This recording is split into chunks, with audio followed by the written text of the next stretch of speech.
अब सुनिए क्या लिखा है। जब तक अल्टरनेटिव अरेंजमेंट ना ये नहीं है, ना ये नहीं है। तो ये तो अरे ऑर्डर आपने पढ़ा ही नहीं फिर। मैंने पढ़ा है तो इसमें कहा है कि जब तक नहीं ये भी नहीं है कि जो है आज ही उनको आउट कर दें। हाँ वही है, यही है। अगर सेट असाइड आज की डेट में हो गया तो कल वो कार्य नहीं करेगा यार, वही इसका जजमेंट, वही जजमेंट। अनएफिडेविट ये कहा जा रहा है कि आज की डेट में भी वो कार्य कर रहे हैं as a managing director.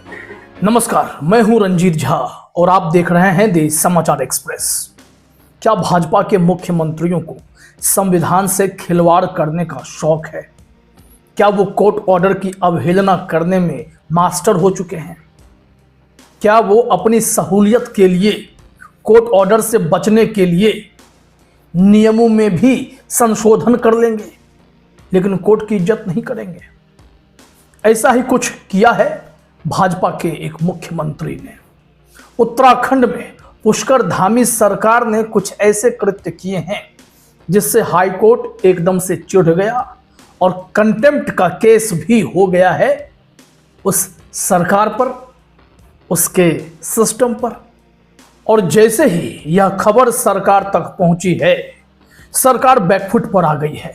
High court के जज साहब ने अच्छे से इनकी हेकड़ी निकाल दी है। क्या हुआ है कोर्ट रूम में, क्या किया है सरकार ने, उसे सिस्टमेटिकली समझना पड़ेगा। इसके लिए हम कुछ आपको अखबार के कटिंग भी दिखाएंगे और पूरा मामला भी समझाते चलेंगे। जरा इस कटिंग को देखिए। अमर उजाला की खबर है, इसमें हेडलाइन क्या है? दयानी को कैसे कुर्सी पर बैठाया, जवाब नहीं दे पाई सरकार। सरकार अपने ही बनाए नियमों का उल्लंघन कर गैर तकनीकी पीसी दयानी को सौंप दिया था पिटकुल का प्रभार। पिटकुल पावर ट्रांसमिशन विभाग है, कंपनी है, और यहां पर जो एमडी बनाया गया वो अयोग्य व्यक्ति को बनाया गया। विवाद वहीं से शुरू होता है। प्रकाश चंद्र दयानी, जिन्हें पीसी दयानी के नाम से जाना जाता है, एक ऑफिसर हैं। उत्तराखंड सरकार ने पावर ट्रांसमिशन कॉरपोरेशन पीटीसीयूएल का मैनेजिंग डायरेक्टर उन्हें बनाया। यह पद सितंबर 2022 से उन्हें मिला हुआ था अतिरिक्त चार्ज पर। अब आप सोचिए कि यहीं पर बहुत बड़ा खेल है, क्योंकि नियम कहते हैं कि पिटकुल के एमडी के लिए इंजीनियरिंग की डिग्री बहुत जरूरी है, अनिवार्य है। इसके अलावा कोई और डिग्री वाला इस पद पर नहीं बैठ पाएगा।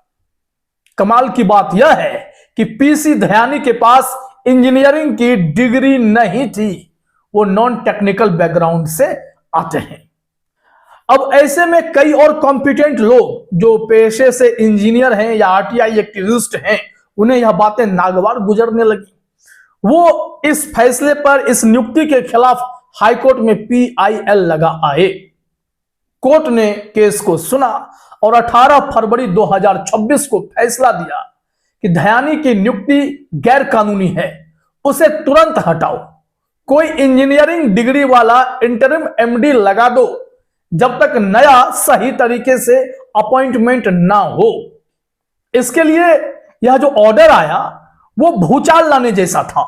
सरकार चिढ़ गई। सरकार ने फिर मन बनाया कि क्यों ना इस फैसले को हम फिर से चैलेंज करें। लेकिन फिर उन्हें कुछ और आइडिया आया कि उस पिटकुल डिपार्टमेंट में एमडी पद की योग्यता के नियम ही क्यों ना बदल दें। नियमावली ही बदल देते हैं कैबिनेट में फैसला लेकर, और खेला वही कर दिया इन लोगों ने। सरकार ने क्या किया कि दयानी को हटाया ही नहीं। सरकार ने सोचा कि कानून ही बदल देते हैं। 25 फरवरी 2026 को कैबिनेट मीटिंग में नियम बदल दिया। अब एमडी के लिए इंजीनियरिंग की डिग्री अनिवार्य नहीं रही। यह बदलाव सिर्फ दयानी को बचाने के लिए किया गया, ऐसा ही लगता है। ऐसे में जो याचिकाकर्ता थे वो चिढ़ गए कि हम लोग इतनी लंबी लड़ाई लड़ रहे हैं, एक व्यक्ति जो योग्य नहीं है उसे जिम्मेदारी पावर ट्रांसमिशन की दे दी गई है, उस डिपार्टमेंट की दे दी गई है। जो योग्य लोग हैं वो इंतजार में बैठे हैं और अतिरिक्त चार्ज लिए बैठा है वो व्यक्ति। इससे बवाल और तेज हो गया। फिर मच गया कंटेम्प्ट का केस। लोग नाराज हुए और 27 फरवरी 2026 को हाईकोर्ट में फिर से यह केस लगी और सुनवाई शुरू हुई जस्टिस आलोक कुमार वर्मा की कोर्ट में। कोर्ट ने सरकार को खूब फटकार लगाई, कहा आदेश की धज्जियां उड़ाई जा रही हैं, सरकार जो भी बातें कह रही है सब बहानेबाजी है और मैं उनकी एक बहानेबाजी एक्सेप्ट नहीं करूंगा, सब के सब हम खारिज करते हैं। Respondent number 3 is still illegally holding the post. He is still discharging the functions of the managing M capital director. He is flouting the order dated 18/2/2026. It is prima facie case of willful disobedience of the order dated 18/2/2026. सुनवाई के दौरान ही सरकार घबरा गई और खबर मिली कि दयानी को उसी दिन हटा दिया गया है। यह सरकार की हेकड़ी निकालने के लिए काफी है। कोर्ट ने आखिरी फैसला क्या दिया है जरा वो समझिए। कोर्ट ने माना कि कंटेम्प्ट हुआ है। Principal secretary energy doctor R Meenakshi Sundaram को शो कॉज नोटिस जारी किया गया कि क्यों ना आपके ऊपर कंटेम्प्ट का केस चलाया जाए। Notice is being issued to the respondent number 1, Dr. Dr. R. Meenakshi Sundaram, Principal Secretary, bracket Energy, bracket close, Government of Uttarakhand. He is directed to appear before this court on this tarikh at 10:30 a.m.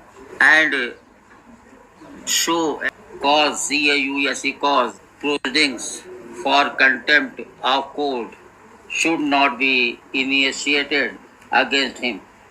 उन्होंने 19 मार्च 2026 को court में personally appear होने का आदेश दिया है। जज साहब ने कहा है कि उन्हें कोर्ट में आना होगा और बताना होगा कि क्यों उनके खिलाफ कंटेम्प्ट की पूरी कार्रवाई ना हो।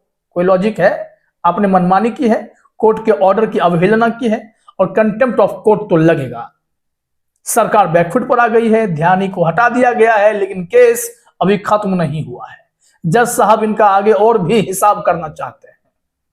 कोर्ट ने सीधा कहा नियम तो नियम है भाई, कोई भी बड़ा आदमी हो तो भी मानना पड़ेगा।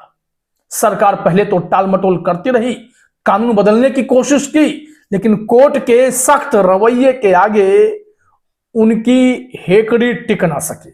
जज साहब ने कहा कि सही जो है, उचित जो है वही होगा। हाँ भाई है कि जब खत्म हो गया खत्म हो गया तो उसी दिन खत्म हो गया। और मैं अभी उसके द्वारा किया गया कर दिखाता हूँ। लोडशिप को कर रहा है एज मैनेजिंग डायरेक्टर। उसको नहीं करते हैं, वो आपने कहा है क्लाइंट, वो आपने एफिडेविट पे कहा है, दूसरा तीसरे। Thank you lordship, thank you lordship. एक सेकंड, ये इनका एफिडेविट है, किसी ने रिप्लाई तो किया नहीं, सही है गलत है, अभी शो कॉज है, अभी चार्ज नहीं बना रहे हैं, शो कॉज है। तो कुल मिलाकर यह साफ लगता है कि सरकार खुद को अदालतों से ऊपर समझती है। संविधान का तो ये लोग ऐसे मजाक बनाते हैं जैसे कि संविधान इनके लिए मायने ही नहीं रखते। और जो नियुक्ति की प्रक्रिया है उसमें नियमावली सिर्फ एक व्यक्ति को बचाने के लिए पूरे सिस्टम का माखौल बना दिया, नियमावली ही बदल डाले।